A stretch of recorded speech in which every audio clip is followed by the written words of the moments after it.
TV fwa kwa faba muntie yenyo. Mo fa muntie arefwe. Doom TV. Yeah, you do.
Na se ye nyina ye chichire asante na ye nyina ye wura ne wapemso na ye besua ne ye ka jense ye mfa ensuo e nyina nanum ne ye ne nkasa na ko ba de se oba Hemaa konyasie aba na ye wura to nsa afre oba mprensa na o made a na je se ye wura je no amfa buoni anidie amfa amasikadwa nti abasa aso de je se watu nsuaye nti efiri ne kro no ye nana amakopoku sisia enche obesai na waje dwamena akenten otosum ye no oba no na Hemaa bi anka no ho nti okọ no so onhwe na wankofo Hemaa bi anya de anka no ho na o mane kwan na osai na osi bibi kire na emerepam no obema kwan ema ye na na mu akopoku a enche kura obeye wiafe akenten dwamena akenten otosum ye no obema ne kwan ama no ankasa ape obi na wabedi Hemaa no asoma em se eya hwere hosem kakra on se nana se wa nyakon ye obi a wodi Offinso oba Hemaa na kire ye o ya kiremu ni wa ya konkodi ase ni nana ya konkodi ase ni nti nanka me fin se nka de si ye nyina no ko asantema ne yewura na asante ne ye ne dia said there also Offinso a wo nkronkro bi hye Offinso ase a wo nyina hye wo nana Hemaa ase no said ye nana fe so hene so wo nkronkro bi hye na ase no sa ahemfo ni nyina so mo so mo pani ni ewura eti akoba de se ewura frɛ wo ba mpre ba miensa na nana wa na je se ho ba bi no entwa yi ye se ewura a kire se Hemaa de je se ba bi aduro no wato no nsaye amfa buoni ani di a masikadwa eno ni asema aba eya ayro ho na wonza na wo kasa na wo kan bibi se na ye nana epese nka Dr. Sapon ene fa akonwa no se nana wo say to me no say obetimi abo Dr. Sapon di na wonza nana abo Dr. Sapon di no ene ko ba se Offinso adehie ni bi so besre yewura e kan tam kese se Dr. Sapon na Hemaa yi no onye dehie ho na kofa asem ni nyina ba ayo se me yeso se nye adehie na besre santam kese kan tam kese a ka yewura betimi di akonwa na ide ama Dr. Sapon edi na nka me fin se nana ma se wanya ako se yewura ate committee no ma twetwem na akoba se Dr. Sapon ye nyini sinchen sabe wo ye dehie a wabobra a sebe wo wodi animonyam ho anko betuma bebe ja kunsukuro no nanso akonwa no ye de ade sisem de die eye Offinso akonwa enipa nsia edi Offinso akonwa a wo munye adehie onipa a wadi ka di Offinso akonwa onye dehie no ye frɛ no nana kwadwojumo edi Offinso akonwa wa bra onye dehie nana kwadwojumo no ye pretuni de otosumienu eye nana Kwame Apiasei ono so edi Offinso manhene a na wonye asonani onye dehie ono so na wo ye aduanani ene ewo nana Kwadwo Menka Kwabena Menka nana Kwabena Menka so obi a ono so nana ya abeku nana ya abeku so di fe so hene ono so na onye dehie nana ya abeku so pretuni ene ewo nana Kofi Kese so be di fe so hene ono so na onye dehie na o ya asene ni ene ewo nana Kwabena Menka nana Kwadwo Menka so be di fe so hene na ono so enye dehie na nana Kwadwo Menka so ye aduanani ana de otwato eye nana ya abeku nana your friend say Kofi Menka nana Kofi Menka so ebedi ade ana onye dehie na ye nana ba ko so de Dodu nana Kwame Dodu ono so bedi ade ana onye ti enipa ni nyina ko ye nipa nsia a wo modi Offinso akonwa na wo nya dehie na saade no na Offinso man ede beto opimso anim se akonwa no ye Offinsofo akonwa ye asonafo akonwa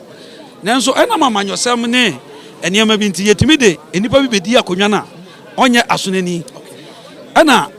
ya nana prempa abreso ochia Offinso adehie ene na manhene na ode tu dwa se efiri nekro eye Offinso akonwa no Asantehene bi obeba bi abe make sure se ubedi akonwa na ese wo ya asonani na asonafo ye di akonwa no eye gate mienu eye ahirem meme ya ahirem ni ena akonkode ase etifiri nekro no se onye asonani a ye ma wo kwan ma wonni akonwa because akonwa no ubedi mpo aba be swai e wo fikesiem eye manhia enti ye nana prempe the first abreso ena santam kese no esun e wo manhia fikesiem enti won se media de na minimini se de na yewura e kan se Dr. Sapon nya dehie no na yewura e hwe saade no so sa na madwen eye me na yewura e hwe saade no se entam kese wo ho enti entam kese wo de ayemfa akonwa no ma obi a onye dehie yeso se no na ma Dr. Sapon de no antwa antimi ankoye no mimi say na me ni problem say Dr. Sapon be di ade no because no oyobi a wabobra but don't say akonwa so no ye di ade sesem na edie enye bra wabonko a se e ka bra wabonko ade anke nipa bebere betimi akoto nkrofo nkonwa nti ekoba se Dr. Sapon entimi amane de na nka ohima wo kwan se otie de yewura kan na nka okoponti adehye no nipa foforo edeba na mi hu de ye koye ohima se chinchina se Dr. Sapon na me de on se ensem wo ya me kan nyina na me ye careful se be ya me nko kan asem bi a me nko fa asem foforo nye de ema interview a ye nyina ye hwe ye kasa ye se be de nka bomu ebeba nti me nko kan asem a me nim me de na me fin se ohima no interest na nko pe Dr. Sapon ba ba bi ana na hima na wo se nka sa interest no o ma no ko ne se Asantehene wura eye menhia ene ehimfo na tena se Dr. Sapon no ye de akonwa no ma na nyeye na adehia ade akonwa no besde na o ye nipa 18 we Dr. Sapon frima eka nipa 17 ti ade na si ya ye na ntimi amponti nipa 17 ni mu bi ama na koba se ye befre bia na ma na koba se ne ye na poku obeso ayi no waje dwamra kenten otoso mi no onya nso aye kura na akoba de se ye wura se ohima emfa konwa no nto no me fi se ho no ha adwen kakra mejina sa ade so na masre ye nananom ahima afo no se sebe Asantehene wura tumi na ye de ma ohima se omfanyi ohima no omfanyi desebrantie mra no eye manhia ya na omo se sa tumi no okay effikasiem ene ade sa tumi no ama ahima afo se obi akonwa to a ahima oba ahima na o se oni abusuan ko muti fam no omu yi desibrantie okay edi se ko ba de se manhia kasa na ye oba ahima na ye wadwen se wuntia na akwa de se ase wo ye aye niamo ho kakra okay the American ye yes the American ye ahobrase oboni ani die kwan so okay ya besre ye nana ba ahima fo se akonwa si a ya omunya se ye ponti ni papa ko se chinchina wo ya nya me de menti ase no se bia akonwa no eye tititi ade o akonwa na wo be ye ohima na wo be ye ohine no wo nana no bebre ai dai abetna so ekwan be na omo fa so a omo di si ye ekoba de se adehye ebeba abesda akonwa na bia wo se me pe obenten ye so sa nipa wo pani se ni se ntie de akonwa no ma na nyeye na nipa ni bia ka wo se wo kotwem na wo yi bipa na wo so di wo hima na wo se chinchina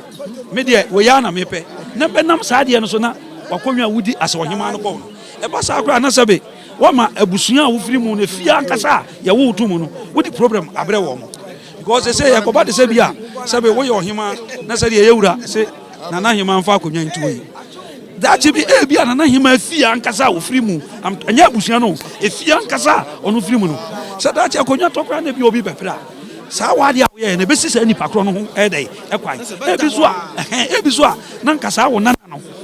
na nka okwalify obetimi abedi wo hima no enti mesre ya nananom ahima afo nse sa ade no ya omo hwe ne ye akonwansie no minu se ba interest wo mo bi epe ya nhwe de obetimi apagya kuro no ebi mpo ana de wo pe no na obi wo ho obetimi abepagya kuro no asene de wo hwe no tie di omanfo no de ka no on sa de ya kan nyina no ya wura ma akwan last e ba ye so ohima yare ema omo besre ma no ya wura se wate wa makwan because as you say yare it is our yare what yes am ba biem ohima ansa ma and yes am ba ohima ansa ma e ba sa na sabe wo de atiame no no ani wo ye dey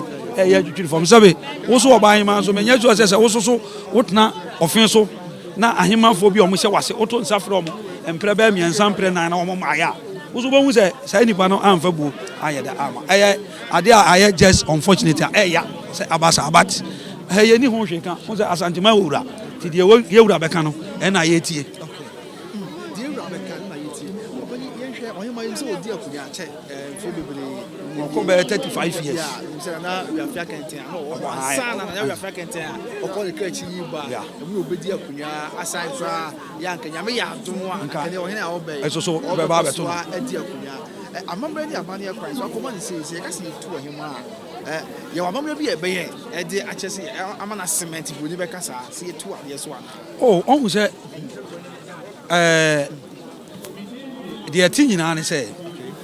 on hu se Asantehene no ye wura dia enti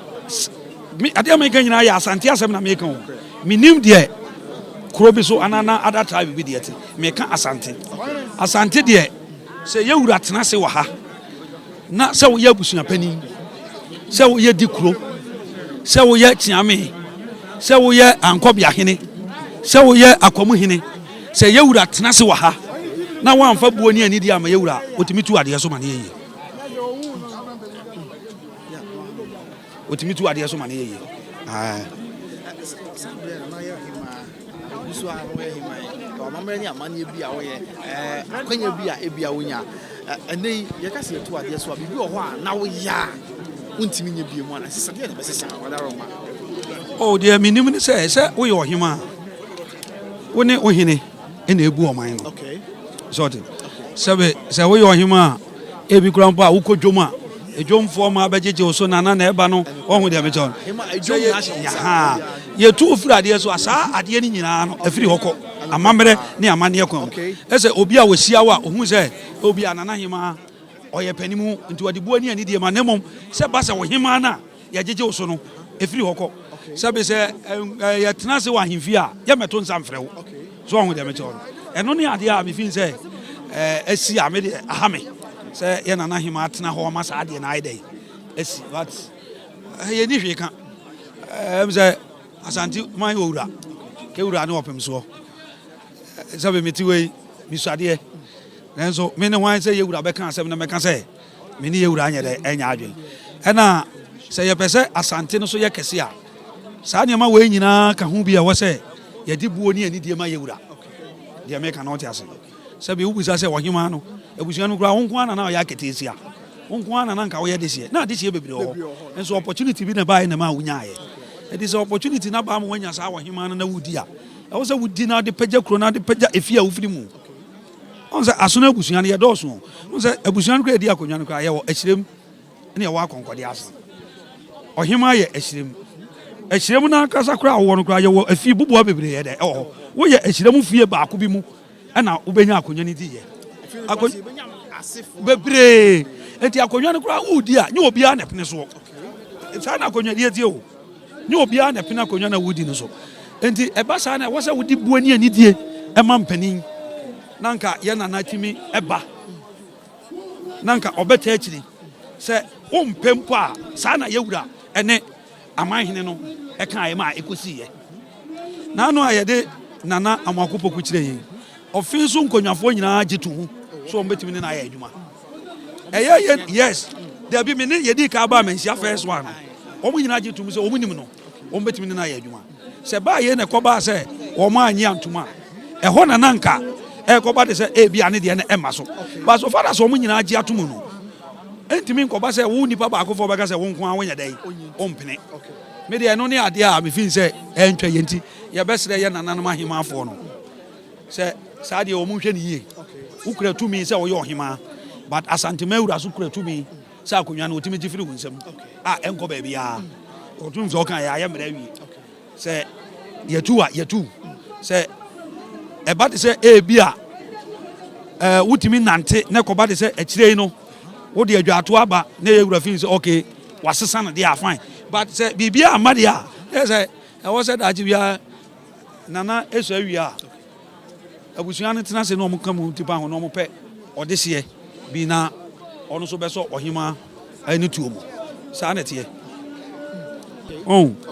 se Asante ma de ye chichiri ye ne yewura na ye ne dia de ono beka na ye fana what de me cho it is a ko ba de se e bia abasei na nana Hemaa betimi entempa ya zo wo hu ba bi obetu na na mo besie na se adwato abebe yewura ho a se yewura one ne hemfo na agichira Asante ma mi nim se yewura ebe pese bi Asante ma wo ye nansi na Asante ma ensei yewura ina tem bi opese Asante ma e dey ekoso it is a wutimi de adese de beto wo se bi ase ni se nti na ama ama na yewura hwe no fin se de wo kan ye ya e bia no otimi asan hwe no akwansida wo by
So MC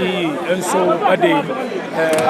Dawson kese ababetai ni wura wo ba echi woni ni nuanom enne ba ye omo de fefe omo ba en fefe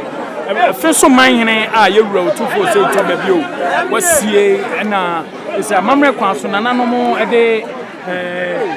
kwaba ensa emano media for no yan captain Omo makano Omo asta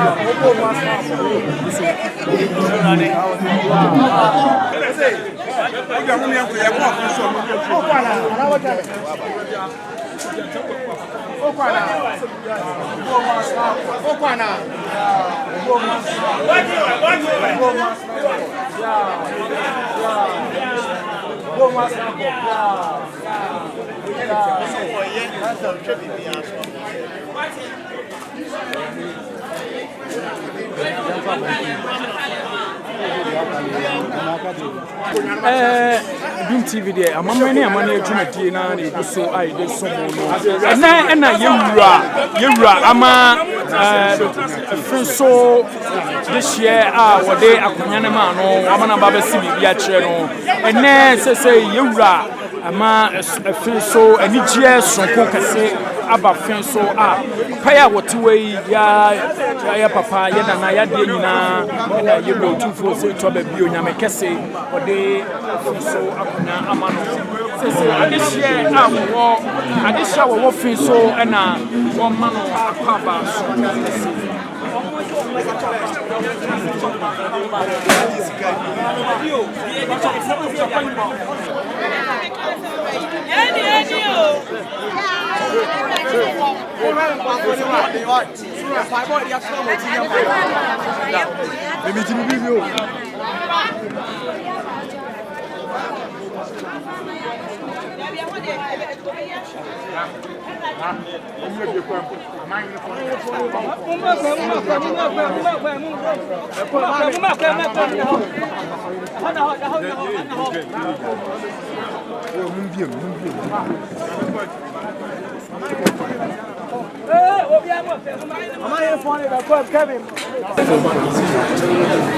Say amamani amani kwanso nanano mamman hine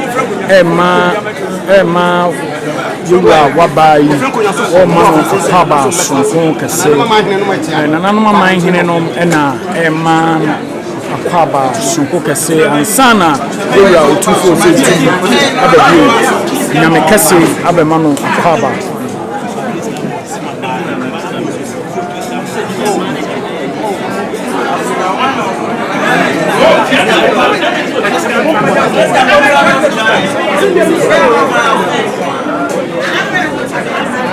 Pomponsuo na yede aba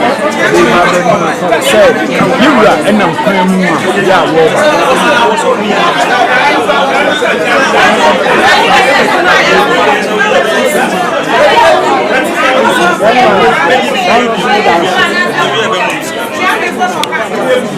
Bompata mari mampo Hemaa na bechi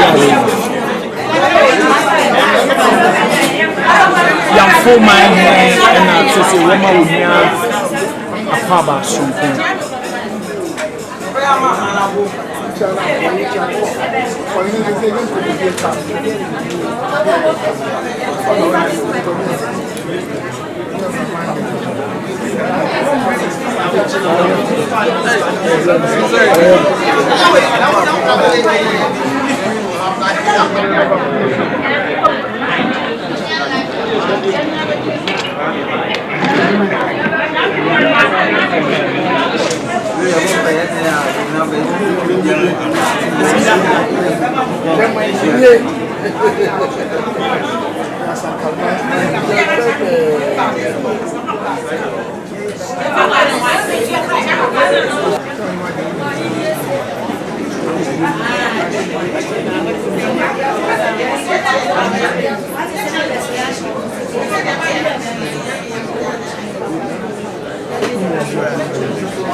David, just a moment. I hope yeah, as soon as one man say, when you go to na pata mind Hemaa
Thank you.